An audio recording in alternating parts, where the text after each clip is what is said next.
अच्छा फिर से एक बार सवाल रिपीट करो, आओ चलो उसके ऊपर डिस्कशन कर लेते हैं। तो ऐसा बताओ। मैं हाँ बोल रहा हूँ कि एक स्त्री सत्यार्थ प्रकाश के अनुसार 13 मर्दों के साथ नियोग करके बच्चा पैदा कर सकती है, चलो राइट? पहले तो सत्यार्थ प्रकाश मुझे मुझे ये दिखाओ कि 13 मर्दों का वर्णन आया है। चलो दिखा, मुझे दिखा दो, तेरह, हमको भी दिखा दो। 13 एग्जैक्ट नंबर 13 होना चाहिए, एग्जैक्ट नंबर 13। दिखाओ।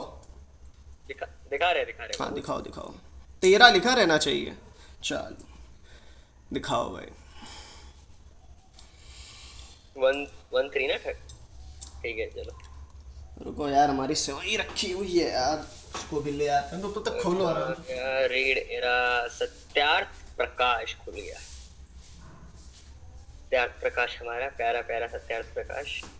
भाई खोलो भाई, 13 लिखा रहना चाहिए भाई, आज हमें दिखाएंगे ओके, लेवल भाई 13 के चौदह साथ का।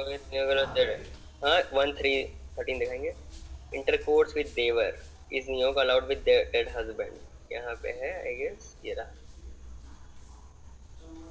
नियोग मेरे पीछे, नियोग मरे पीछे ही होती है वह जीते पति के भी।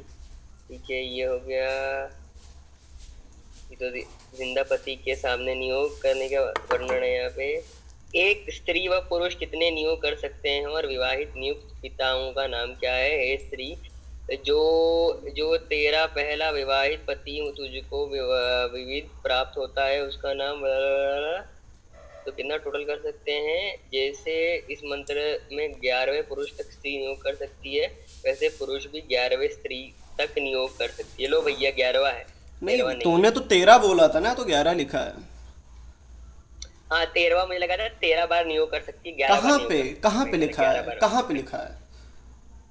ये लिखा है, ये लो सारे सारे, मैं देखो, सत्यार्थ प्रकाश पेज नंबर 200 देख लो, नहीं, खोलो। उसमें मुझे ये दिखाओ कि 11 बार नियो, ये मत ऊपर दिखाओ कि 11 समुदात बार, में सुनो सुनो, वो दूसरा विषय है कि और 11 के साथ कर सकती है अथवा 11 के पश्चात कर सकती है। मेरा प्रश्न ये है 13 कहाँ लिखा हुआ है कि 13 बार नियोग करना है। 13। हाँ 13 तुमने बोला था ना, 13 में 13 11। बार। हाँ, तो वो 13 मिस्टेक से हो गया था भाई, 11 12 वो तो होता रहता है मिस्टेक भाई। दयानंद जी भी तो मिस्टेक कर देते हैं अरे ना, वो ठीक छोड़ो, है पहले बात है, माफी हम मांगो। नहीं कर सकते? हाँ पहले माफी मांगो। जब दयानंद जी कर सकते हैं तो हम भी तो कर सकते हैं ना भाई। अरे गलती यार गलती का वो भी मान इंसान महर्षि से। को छोड़ो यार, 13 जो बोला था उस पर माफी मांग लो, माजरत कर लो, उसके बाद फिर हम क्या? आते हैं। दया जी ने माफी मांगी, बताओ उन्होंने गलती की तो। अरे यार, अगर उस वाय हंसना बिना बताओ पढ़े लिखे होकर बकैती काट सकते हैं। दयानंद, रुको रुको, एक बात बताओ, दयानंद जी गाली देते हैं कि हिंदू देवी देवताओं को, तब उन्होंने माफी मांगी थी कि अरे फिर से माफी मांग रहे हो? वो तो भाई अबू बकर भी कर, अबू बकर छोड़ो, क्या नाम है इसका, अबू लहब कोल्ला गाली तो देता भाई है कि मैंने इसके कहा हाथ पैर बोला टूट जाए। भाई, मैंने कहा बोला माफी मांगनी तुमने बात की ना भाई। अरे तुम तो, बताओ अरे कहाँ दयानंद पहले ने माफी पहले मांगी? तुम माफी मांगो फिर आगे बात चलेगी। माफी अरे मांगो भाई चलो। रुको, मैं बोल रहा हूँ कि मैं क्या माफी मांगी मांग, भाई? रुक जाओ, कट्टी कट्टी 2 मिनट। मैं बोला मैं माफी मांग लूंगा, दिखा तो दो दयानंद जी ने कहा माफी मांगी। अरे तो तुम मुझे दिखाओ 13 मर्द का वर्णन कहाँ तुम आया मेरे है। से मांग रहे हो, तुम मेरे से बोल रहे हो कि माफी मांग ली कि 13 13 मैंने बोल दिया 13 बार नहीं नियुक्त कर सकती। चलो, एक हिंदू हाँ स्त्री 13 बार अपनी किसी हाँ मेल के हाँ। साथ नियोग नहीं कर माफी सकती, वो मांगो, माफी 11 मांगो, मर्दों के साथ कर पहले सकती पहले है। माफी अरे मांगो। बोलने तो दो भाई। हाँ बोलो भाई बोलो। बोलने तो दो, तभी पहले बोलने नहीं दे रहे हो, फिर बोल रहे हो। देखो भाई, तुम बोल रहे हो कि देखो भाई, एक हिंदू स्त्री 13 मर्दों के साथ नियोग नहीं कर सकती, 11 मर्दों के साथ नियोग कर सकती है, यही ना तुम मैंने बोल रहे हो? मैंने किसमें ये नहीं लिखा बोला हुआ है कि ये कर बात? ठीक सकती है या है, नहीं कर सकती है, वो बात का मैंने विषय बोला है। कि 13, अरे हाँ सुनो, बोलने तो भाई, बोलने तो दोगे अच्छा तभी तो बोलो बोलूंगा बोलो मैं। फिर मैंने बोलो। बोला कि भाई 13 मर्द मेरे गलती से निकल गया, ठीक है। एक्चुअली में 11 मर्दों के साथ हिंदू स्त्री कर सकती है नियोग, ठीक है। आप बोल रहे हो कि तुम माफी मांगो, तो मैंने तुमसे बोला था, एक आर्गुमेंट रखा था कि भाई देखो, अगर तुम मेरे से ये बोलो, सिंस मेरे से गलती हो गई, मैंने क्या बोलती ये 11 मर्दों की जगह 13 मर्द बोल दिए, तो भाई इस वजह, इस लॉजिक के अकॉर्डिंग तो दयानंद जी को भी माफी मांगनी चाहिए जो हिंदी देवी देवता को गाली दी है। या तो बोलो देवी ने गाली दी है, वो गाली नहीं है, तो भाई ठीक है, माफी नहीं मांगेंगे। ठीक है, हो गया, बात लो मुकम्मल भाई। हो गई। अब हम उस पर कुछ बोलें? हाँ, अब बोलो भाई, अब बोलो। हाँ चलो चलो, म्यूट हो जाओ, म्यूट हो जाओ। पहली बात तो ये है कि 13 जो वाला प्रकरण था उस पर माफ़ी मांग ली है, कोई बात नहीं, माफ़ कर देते। अब ये विषयांतर कर रहा है, अब विषयांतर पे मैं जाऊंगा नहीं। अब ये जो मूल प्रश्न है कि यहाँ पे 11 के साथ समागम करने की बात आई है, अर्थात 11 के साथ नियोग करने की बात आई है, तो वो जो ऋग्वेद का जो मंत्र है, एक बार जो है मैं वो सत्यार्थ प्रकाश एक बार वो पढ़ के बता देता हूँ, ठीक है? एक सेकंड रुक जाओ। स्माइथ कि वहाँ पे असली प्रकरण चल क्या रहा है, एक बार मैं बता देता हूँ।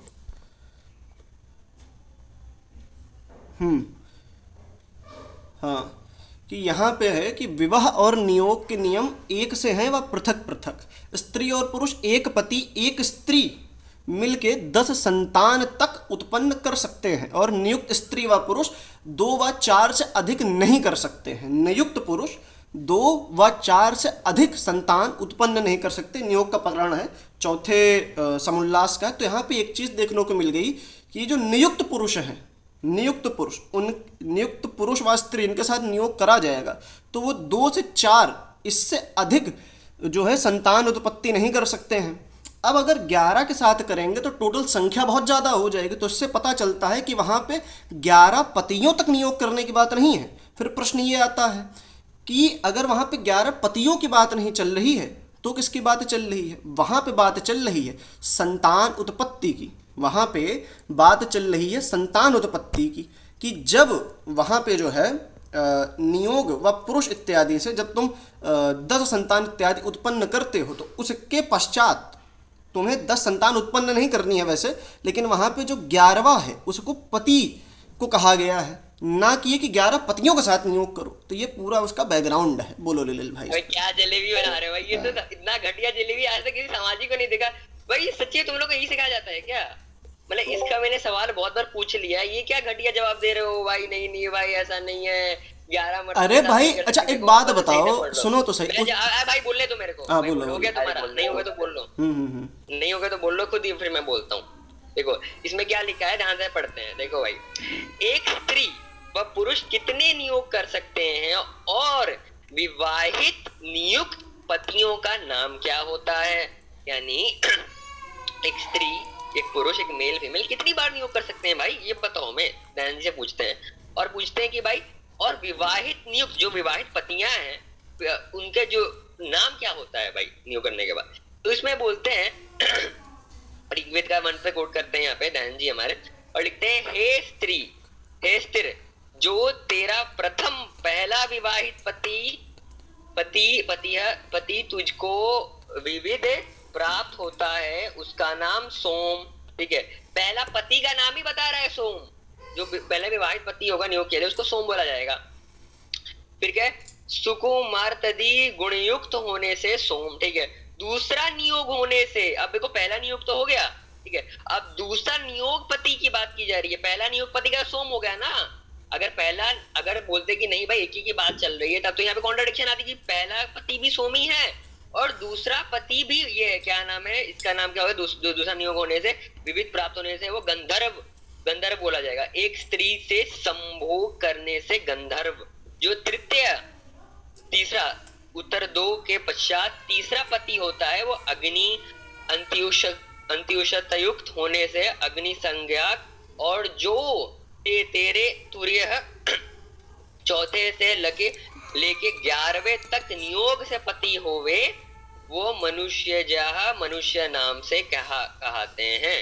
ठीक है, जैसा इम्मा तव मिंद्र इस मंत्र में 11वें पुरुष क्या है, 11वें पुरुष तक स्त्री नियोग कर सकती है। लो भाई 11 मेल, ह्यूमन मेल के साथ एक नियोग हो सकता है, वैसे पुरुष भी 11वें स्त्री तक नियोग कर सकता है। यहाँ जी दयानंद जी बहुत ही क्लियर कट हैं।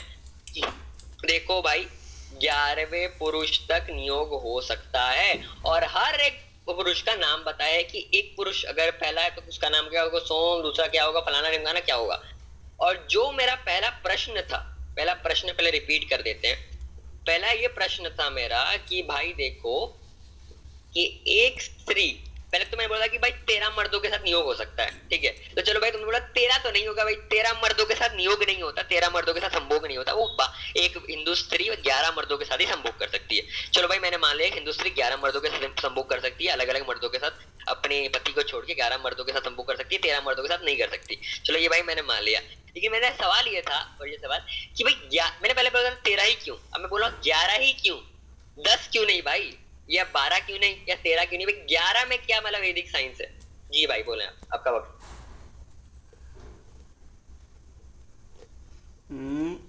बोल लिया? हेलो हेलो हाँ बोल रहा हूँ। अच्छा ये जो व्यक्ति है पहली बात तो 11 से अधिक, पहली बात तो ये है कि वहाँ पे अगर तुम प्रकरण पढ़ोगे सत्यार्थ प्रकाश में, उस ही सत्यार्थ प्रकाश में बोला हुआ है, इसी चीज़ को क्लैरिफाई करते हुए कि एक नियोजित पुरुष से अथवा स्त्री से 2 व 4 संतान उत्पन्न कर सकते हैं, 2 व 4 संतान, ठीक है, इससे अधिक नहीं, वो लिमिटेशन है। अब अगर 11 के साथ संतान उत्पत्ति करेंगे तो कुल पत्रों की संख्या कितनी होगी, तो यहाँ पे ये पता चलता है कि नियोग व जो विधान है वह 2 या मेरे ख्याल से 1 या 2 पुरुष या एवं या स्त्री के साथ हो सकता है, 11 के साथ का विधान नहीं है।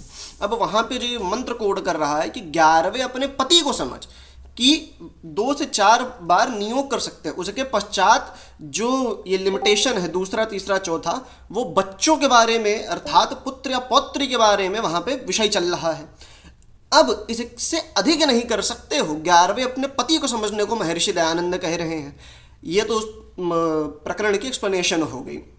अब उसके पश्चात ये है कि 11 से अधिक क्यों नहीं, क्योंकि कारण ये है कि अगर उससे अधिक करेंगे तो शरीर में दिक्कत हो सकती है, और वहाँ पे भी 11 पतियों के साथ करने का विधान नहीं है।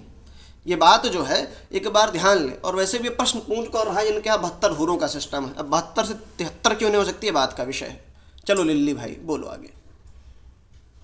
हाँ भाई, हमारे भाई ने विषयांतर करने की पूरी 100% रुलाई किया, लेकिन चलो भाई हम इग्नोर करेंगे।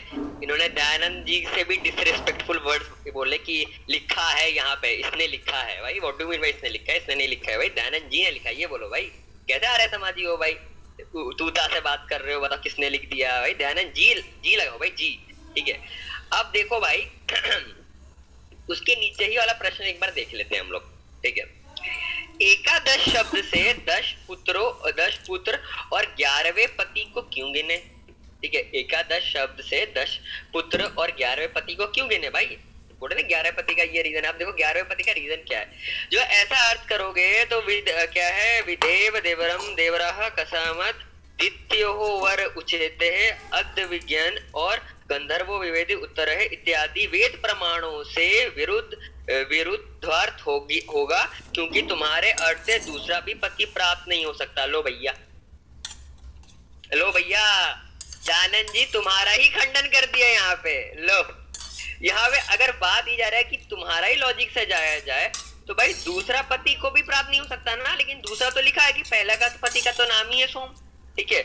और दूसरा पति का नाम क्या होगा, दूसरा पति का नाम हो गया हमारे प्यारे क्या नाम है, गंधर्व, ठीक है। तो ऐसे चलता जा रहा है। तो दयानंद जी बोल रहे हैं कि भाई देखो अगर तुम्हारा लॉजिक लगाया जाए तो भाई तो 11वां पति नहीं होगा, तो उसके अकॉर्डिंग तो भाई दूसरा पति भी नहीं होगा। लो भाई, तो दयानंद जी ने भाई 19th सेंचुरी में बैठ के हमारे केवी डिबेट का ही खंडन कर दिया। लो भाई आप नकली आर्य समाजी हो भाई, निकल लो आप, ठीक है। रही बात आपने बोला, आपने चलो ये सब तो जलेबी बना ली, ये तो जलेबी बन नहीं रही, बनाने की कोशिश की हमने, जलेबी बन नहीं रही। आपने क्या बोला कि देखो भाई 11 इसलिए कर सकते हैं क्योंकि भाई वीकनेस हो जाएगा बॉडी। भाई मेरे को ये बताओ कहाँ का विज्ञान है कि भाई 11 करने से